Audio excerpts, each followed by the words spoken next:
Hey everybody, it's Tony, Tony Berry. You guys see my Facebook page, I'm sure, a lot. Um, Recently, there has been quite a few,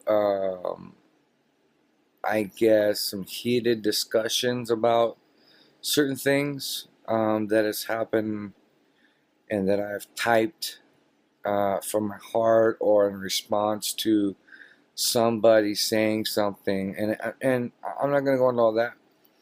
What I, what I'm doing right now is I don't know. First thing, I'm focusing on my camera. What I like to say right now is I'm sorry to my wife. Um, my wife has been deeply hurt by what has been said back and forth between me and other people, and I guess 1,000 of people that I have as friends. And some stuff was let out of my heart, or out of anger, or out of stupidity, out of spite, out of hurtfulness, um, anything that you could think of that would be, hurting or um, wrong. I didn't really say stuff that, that was like, that was hurtful in really a way. It was more of like less I said stuff that should not have been said. So basically what I'm saying is I'm sorry. I'm sorry to my wife. I'm sorry to my family, my kids. Some things were said that really should not have been said, but because of the issue, the things that other people were saying about me, I had to tell the truth. Because see, people come, even my own family, and friends and the friends have not, spent, years with me, 4 or 5 years, but they talk to my wife that they don't talk to me. No one ever contacts me. No one ever calls me. No one ever asks me how I'm doing, but they're able to give a response to something that I had said. But basically, what it comes down to is that they're only going by what they've known from one part of the situation. And if somebody would actually spend the time to call me, ask me my side, what's going on, in a loving, understanding, caring way, so that they can put both of the two situations that were been told or said into perspective, and then they can make a better decision. The way that I live my life is that I always try to put out. Excuse me, I'm sorry. I always try to put out and say what I feel that is the right thing. And if that is taking 5 or 10 minutes to explain it, and that's every part of the details, then that other person gets the best chance to making a right decision, or a right way of answering a question, or their version, or their what they're thinking that would be beneficial to whatever the situation is. And the people that even my own children, um, of course, they think about their mom, and everybody knows that I've given everything that could ever give to my wife. But however, we're all sinners. We all do stuff wrong. We all, basically, not knowing, hurt people because we've been around them so long. And since I've been running my own business for, goodness, 13, 14 years, I mean, I'm home 24 hours a day. My wife sees me all day long. Now she doesn't, she's got a job. But, I mean, before that, it's like my kids see me all day long, my wife sees me all day long. But when we lived in Albuquerque, which was in '08 and September '09, we moved here. Um, it was great there because there was money on the table. I was always excited. I was always happy. Um, and my wife was always happy. She always had money, which she wasn't able to have before because I didn't have money. And it just all just kind of started to come together and flow. You know how things just kind of just start falling into place. You know, all of the 15 years of not spending time with my children like I should have. I did spend time. I just didn't spend enough like I should have, and I regret it. However, all of that time and heart, you know, blood, sweat, and tears, and my heart was into everything that I did, so that I could become. Hopefully, one day, I could, you know, use those skills that I learned to hopefully make money, and I did. It took me a long time, but I was able to use those skills, and I thank God every day for those times to be able to meet the Hollywood celebrities, you know, dealing with, you know, millionaires, you know, billionaires. I've learned so much from them, and I was able to become successful. And then I got cancer, and the cancer was given to me as a way, I guess, of God, because I was not putting God first no more. My kids, my family, I was not putting them first, and I basically screwed all that up. And sometimes God has to do some things in your life to allow you to realize that, you know, you're not doing certain things right, you know. And instead of him, you like, you know, putting you in the hospital and you're dying, he gives something to you that scares crap out of you, and it's kind of like scaring you straight. So yeah, I dealt with it for many years. I just didn't want to go to the doctors. I got diagnosed December 20th of '09. I was put on to anxiety medication because I have so much anxiety and stress in my life. My blood pressure would go up, and the little capillaries in the back part of my throat down here, where the tumor was growing, when my blood pressure went up high, I would bleed. And the blood would, of course, drip down my throat, but it was easier for me to just calm down, relax. But that was hard because as soon as I moved here, you know, I remember talking to a guy named Omar Gomez. He's a praise and worship leader for, well, the former church I went to. It was renamed the Rock Church, and it was called Oasis Christian Center, and which is not together no more, I guess. I don't know what's going on with them. They were really good to me. But I went there in August 21st of '09.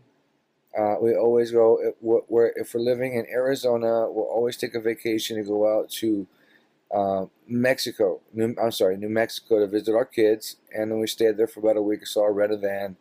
You know, I always somehow have money to do all this. And then I come back, and then, you know, we had a little vacation. We ended up seeing everybody. You know, sometimes usually we'll always do it August 21st on around our anniversary, or sometimes we'll put it off till Thanksgiving, or even Christmas, or even New Year's. It just depends on what's going on. Anyway, long story short, um, everybody that I've known, that we've been here for 5 years, um, my wife stays very close to a lot of people because, you know, honestly, all she has to do is, which I'm not putting it down at all, everything that she does is very difficult. You could not pay me enough money in the world to do what she does. Her job is so hard. But what I'm saying is, just from a basic standpoint, is that, you know, she gets up in the morning, she gets kids ready, she puts them off school, and then she has pretty much the rest of the day do whatever she wants. So her enjoyment is cleaning the house, you know, washing dishes, cleaning baseboards, you know, just finding stuff to do that, and, you know, uses energy, you know, cleaning out front, just always on the go, you know. And then when she gets home, the kids come home, she's a great mother. I mean, a very, very good mother, the best that I could ever know. However, this is the situation: is that I said all that to say this, is that people know my wife as a very good person. And what I did was I brought stuff that was private between me and her, that we needed to work out, or between ourselves, but wasn't working. It hasn't worked for 20 years. So I think what happened was, and I'm saying this with all honesty, is that instead of saying the stuff and typing out what I was saying, I didn't like watch my heart and what I was saying. I was just letting it all out. And I'm sorry. I'm sorry to whoever's involved. I'm sorry to whoever thinks of me in a certain way. But when you've never been with a person for 24 hours, for 4 years, going through pure hell, going through cancer treatments, the only person that could make money was me because my wife had not got her papers yet. So she just got her papers last year. So things are starting to go better and better and better.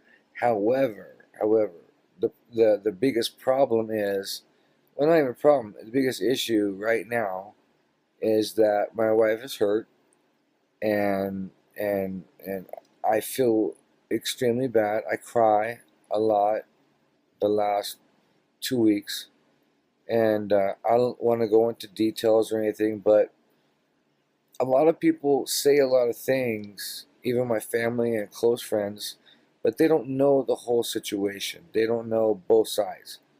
They don't ever call me and say, okay, Dad, what's going on? What happened? Or, hey, Tony, what's going on? Pops, what's going on? Trini's acting this way, and I feel bad, but I want to know what your side is. Everybody, gives information through text or through Facebook. No one will ever call me and let me say for 15 minutes what's really going on. They have their own, I guess, their own way of they feel what's going on, and then they hurt me even more because it's like they don't really understand, really what's going on, because they're not here all the time. They're not here to see what's going on. They're not here to to hear my wife and the struggles that we're going through right now. As I've lost my house, but things are getting better. I feel a lot better. It's not the drug. I'm getting off the drugs, actually. I stopped taking one of the drugs already. I feel great. Wake up every morning with a lot of energy. As you can see, I just kind of show you just a little bit. My room was like a disaster area, and over there that you're looking at, all that stuff wasn't organized. And then down there below, you'll see my food.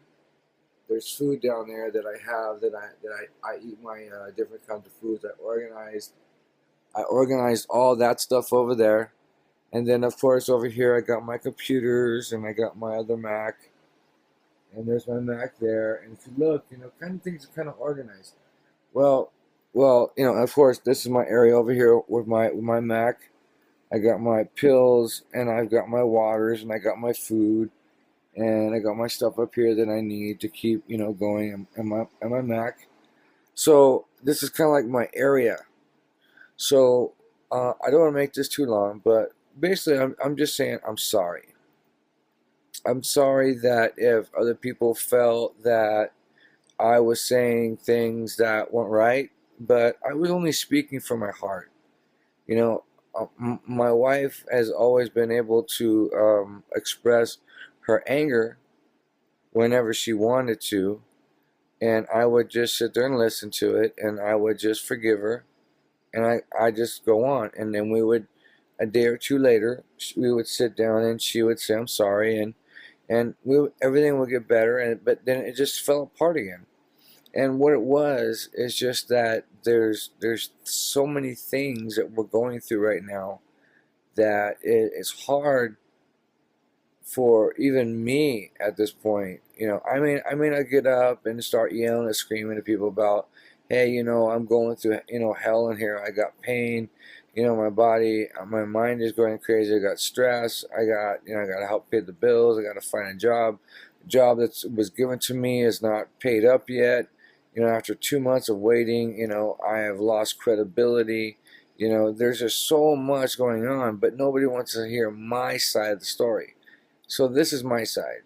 And that's what I'm saying right now. And the first thing I really want to do to my wife is say, I love you and I'm sorry for what I did. It was from my heart, but I shouldn't have said all the things I said. That was not needed. And even though when I look back at it, you know, I really want to say, you know, it did need to be said, but it was something that was private. Now that I look at it, you know, a few days later and been thinking about it, you know, it's something that we should have just dealt with on our own instead of, you know, me opening up to thousands of strangers, you know. Um, but even though I did that, you know, I had people that I really care about. Ida Lee, Victor, my son, you know, you guys have helped me through some the stuff here. And I just want to say I'm sorry for whatever, if it was a miscommunication, if it was misunderstood, if it was just done out of, you know, I was just saying what's on my heart. And I'm sorry if I hurt you, if you took it the wrong way, or because people take stuff the wrong way. You know, I mean, there's lots of things that you could say, you know, and I'll say this in Spanish. The only way I've been thinking about this is like this, is that whenever you say, llévame a coger mi esposa de la tienda para comprar comida. And then, pero eso palabra coger, tienes diferentes maneras, tienes diferentes, tú puedes hablar en diferentes maneras. Sorry, I'm getting ready for bed, I'm so sleepy. Diferentes maneras. Y tú hablaste, yo hablaba con una persona de Puerto Rico. Y él me dijo, tú hablas eso, you know, es malo, bien, bien malo. Pero aquí en América, en mexicanos, eso no es malo. So, es interpretation.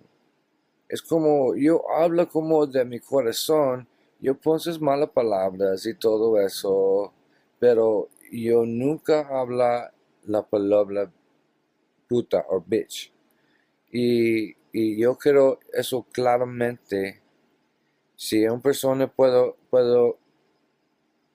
you know, pontes in Facebook y give me a screenshot of what I said, that word, you know, I would like to see it.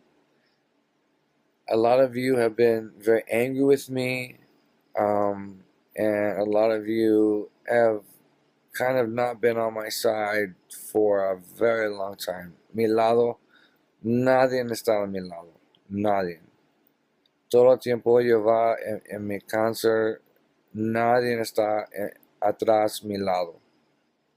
Y es una cosa bien difícil para hablar porque es una emoción de yo puedo hablar malas palabras y romper relaciones con mi familia, con mi esposa, mis hijos, mis amigos, todos. Pero para mí es mejor para perdonar y then mueves para adelante. Eso es mejor para mí. Por eso yo levantes y hablo todo, yo tengo todo que es malo, todo es eso. Es mejor para callar y levantar y probar probar vida otro día. Y tengo mis regalos de Dios, mis milagros, yo levanté, no sé cuál es correcto, perdón. Pero I wake up and I'm alive. So yo tengo un día más para hacer cosas correctas. So, eso no es un video para decirles, oh, pobrecito. No, es un video porque yo quiero todos sabes cómo está, cómo está yo. You know, yo tengo mucho miedo de solo. Yo no quiero a mi esposa ir, yo no quiero, mi hijos piensan malas cosas de mi hijo, de yo, y yo no quiero mis amigos tampoco, y yo creo en mi corazón, todo está, puedo arreglar.